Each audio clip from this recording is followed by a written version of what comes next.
Hello everyone. We will talk about exfoliative cytology. As you all know कि tissue processing में we collect some tissues and we identify it the abnormal condition. In cytopathology we collect a small fragment from the tissue or the other sections or the other organs. So cytopathology is generally used on samples of free cells or tissue fragments in contrast to histopathology, which studies whole tissue sections. It is called cytology, which means the study of different cells. It is commonly used to investigate disease involving a wide range of body sites. Different बहुत सारे ऐसे body के sites हैं जहाँ से हम लोग small pieces में स्क्रैपिंग करके जो टिश्यू फ्रैगमेंट्स हैं उनको कलेक्ट करते हैं और उसका आइडेंटिफिकेशन करते हैं. Cytopathologic test are sometimes called smear test, क्योंकि हम लोग फ्री सेल्स कलेक्ट करने के बाद उसको स्मेयर में प्रिपेयर करते हैं, उसकी डायरेक्ट स्मेयर बनाते हैं on the glass slides, because the samples में be smeared across a glass microscope slide for subsequent staining and microscopic examination. So there are two main methods for cytology or the cytopathology analysis, that is exfoliative cytology and intervention cytology. So what is exfoliative cytology? Exfoliative cytology is a microscopic examination of shed cells from the body surface or cell harvested by the rubbing or brushing a lesional tissue surface. किसी भी tissue section की shading जो होती है या तो वो खुद से निकलती है, उसका कलेक्शन करके उसका आइडेंटिफिकेशन किया जाता है, माइक्रोस्कोपिक एग्जामिनेशन किया जाता है, या फिर इंटेंशनली कुछ स्क्रैपर्स या स्वैब से लेकर उसका स्मेयर प्रिपेयर करके हम लोग माइक्रोस्कोपिक एग्जामिनेशन करते हैं.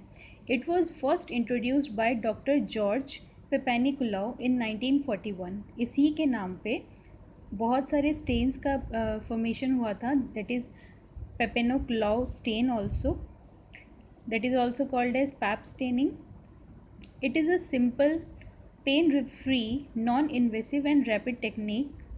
This technique is only used for study of superficial cells and requires other cytological analysis to confirm. क्योंकि ये सुपरफिशियली एनालाइज करके आइडेंटिफाई कर सकते हैं, पर अगर फाइनली ऊपर से हमें पता नहीं चल रहा है तो और भी दूसरे साइटोलॉजिकल एनालिसिस करने पड़ते हैं to confirm this the disease और disorder whatever. So there are two main ways to collect the samples. First is the spontaneous exfoliation and the mechanical exfoliations.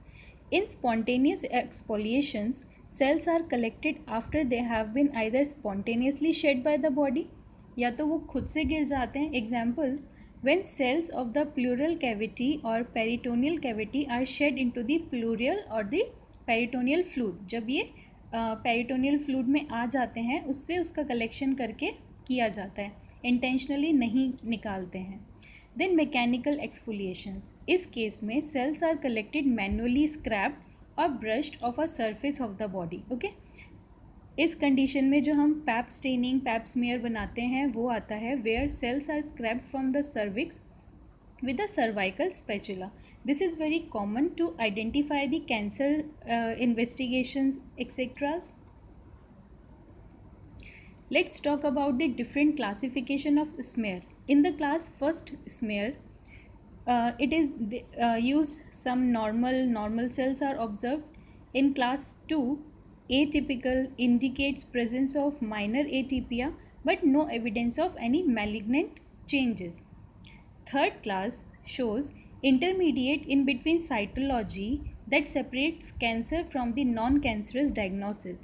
Atypia may suggest cancer but not clearly, may represent precancerous lesion और carcinoma in situ biopsy recommended. इस case में cancer होने से पहले वाले जो cases होते हैं उससे आइडेंटिफाई किया जाता है और फाइनल जो रिज़ल्ट आएगा वो बायोप्सी के लिए भेजा जाएगा कि आप इसको बायोप्सी के लिए भेज सकते हैं.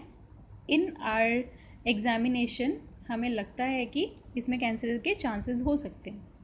Class 4 suggestive of the cancer.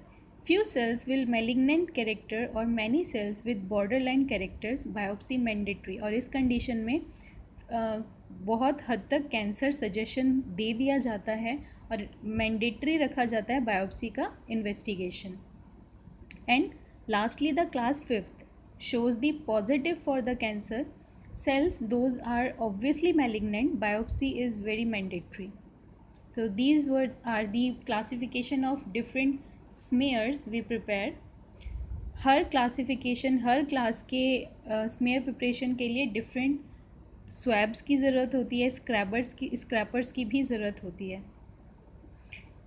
Exfoliative cytology का एडवांटेज है non invasive and very painless, early diagnosis of the lesion, क्योंकि बहुत इजीली कम अमाउंट में स्क्रैप करके हम लोग आइडेंटिफाई कर सकते हैं, जबकि बायोप्सी एटॉप्सी वगैरह में बहुत टाइम लगता है। Minimal skills and instruments requireds and it is very cost effective, सस्ते में भी बहुत हो जाता है। जो कम लोग होते हैं जो रेगुलर टेस्ट करवाते रहते हैं, बायोप्सी अफोर्ड नहीं कर सकते और दूसरे महंगे एग्जामिनेशन अफोर्ड नहीं कर सकते, तो इनिशियल स्टेज में वो लोग यही करते हैं। बट इसके कुछ डिसएडवांटेज हैं, क्योंकि ये इनिशियल स्टेज पे किया जाता है तो बहुत बार एग्जैक्ट डिजीज़ अकरेंस जो हमारी इनसाइड हो रही है वो नहीं पता चलती, तो ये शोज़ दी फॉल्स नेगेटिव रिजल्ट्स। कई बार हो सकता है कि मैलिग्नेंट होने के चांसेस होते हैं पर वो डिटेक्ट नहीं होते हैं। फॉल्स पॉजिटिव रिजल्ट्स, क्योंकि इसमें कंटामिनेशन के चांसेस होते हैं, ओपनली स्वैब्स का यूज़ होता है तो कंटामिनेशन के चांसेस होते हैं। एंड नो डेप्थ और एक्सटेंट नोन, बहुत ज़्यादा डिटेल में इंफॉर्मेशन हमें नहीं मिलती है। It's technique, lesion is strokes vigorously in one direction with wet wooden tongue blade और कॉटन टिप एप्लीकेटर और दी साइटो ब्रश। इस टाइप के किसी भी कलेक्शन से आप ये सेकेंड इमेज में देख सकते हैं कि किस तरह से कलेक्शन किया जा रहा है। Cell spread and smeared is collected on the glass slide. Here in the image flow chart वाला, जिसमें आप देख सकते हैं कि एक्सफोलिएटिव साइटोलॉजी में कैसे स्मेयर में कलेक्शन करके स्मेयरिंग जो है वो की जा रही है। Then immediately fixed with commercially available spray. There are some kind of sprays, जैसे आपके डीओ होते हैं उसका स्प्रे करके इथेनॉल या अल्कोहल से उसको फिक्स किया जाता है। इसको डायरेक्टली किसी कंटेनर के अंदर डिप नहीं कर देते हैं।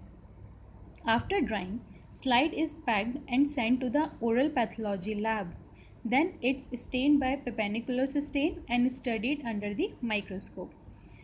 In the another image, we can see the exfoliative cytology. It is showing the different layer like broom sweep से limited to superficial cells. बहुत internally आप किसी भी चीज़ का सैंपल नहीं ले सकते हैं. Then shows the superficial, intermediate and basal. Applications for exfoliations, the early detection and control of herpes simplex infection, मतलब various टाइप के जो अर्ली डिटेक्शन हैं डिजीज़ के वो हमें पता चल जाते हैं, जैसे कि herpes simplex infections, candidiasis, pemphigus vulgaris, benign etcetera. Assessment of nutritional iron deficiencies, forensic dentistries like cells from the toothbrush, gender, इन सब का भी कलेक्शन करके आइडेंटिफाई कर सकते हैं। जैसे आप इन्वेस्टिगेशन के लिए किसी मर्डर का सपोज़ आप पता करना चाहते हैं या फिर किसी का डीएनए टेस्ट टाइप का कुछ करना चाहते हैं, तो टूथब्रश से भी अगर स्मेयर प्रिपेयर कर दी जाए तो वो भी आपको रिज़ल्ट अच्छा दे सकता है। Prediction of cellular response of tumour to irradiations, it have some contraindications like an obvious cancer that would justify a biopsy. तो ये कुछ केसेस हैं जिसमें आप इसका यूज़ नहीं कर सकते हैं जब पता है कि हाँ बायोप्सी की ज़रूरत पड़ती है। Some mucosal regions and white lesions that do not rub off, जिसको साफ करके नहीं निकाला जा सकता। Some result and interpretation which shows in the smear after the Papanicolaou staining. तो नॉर्मल सेल्स में आप देख सकते हैं कि न्यूक्लियस भी बहुत नॉर्मल दिख रहा है और इसके स्ट्रक्चर्स भी बहुत ज़्यादा रप्चर्ड नहीं है। But in case of abnormal cells का साइज़ भी बहुत ज़्यादा बड़ा हुआ है और जो न्यूक्लियस हैं वो भी डबल हो चुके हैं या बहुत ज़्यादा डार्क शोज़ हो चुके हैं। जो इनके सरफेस हैं वो भी बहुत ज़्यादा नॉर्मल नहीं है। In another image, we can see the large, darker staining nuclei with irregular shape.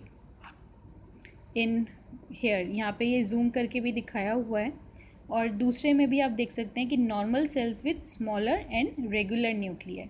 ठीक है, तो इन दो इमेज से आप पता कर सकते हैं कि जो हमारी सेल्स हमारे पास है वो नॉर्मल कंडीशन में है या एबनॉर्मल कंडीशन में है. So this is all. Thank you.